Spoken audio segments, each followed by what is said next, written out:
কিন্তু আমরা দেখেছি এই পিয়ার বাস্তবায়ন নিয়ে এই তত্ত্বাবধায়ক সরকার, ইন্টারিয়াম সরকার একটা বড় রাজনৈতিক দলের ছত্রছায়ায় তারা তাল বাহানো শুরু করে দিয়েছে।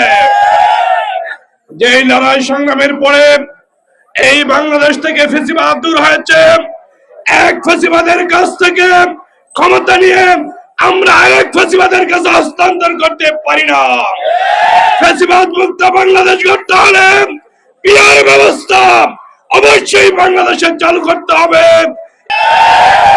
সেই ফ্যাসিবাদ যাতে আবার ফিরে আসতে না পারে, এই জন্য বাংলাদেশ জামাত ইসলামী পিয়ার পদ্ধতি চালু করার জন্য ডিক্লার দিয়েছে। কিন্তু আমরা দেখেছি এই পিয়ার বাস্তবায়ন নিয়ে এই তত্ত্বাবধায়ক সরকার, ইন্টারিয়াম সরকার একটা বড় রাজনৈতিক দলের ছত্রছায়ায় তারা তাল বাহানো শুরু করে দিয়েছে। যে লড়াই সংগ্রামের পরে এই বাংলাদেশ থেকে ফ্যাসিবাদ দূর হয়েছে।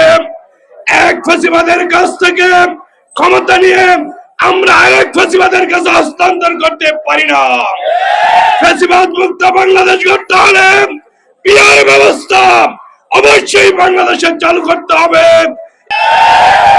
সেই ফ্যাসিবাদ যাতে আবার ফিরে আসতে না পারে, এই জন্য বাংলাদেশ জামাত ইসলামী পিয়ার পদ্ধতি চালু করার জন্য ডিক্লার দিয়েছে।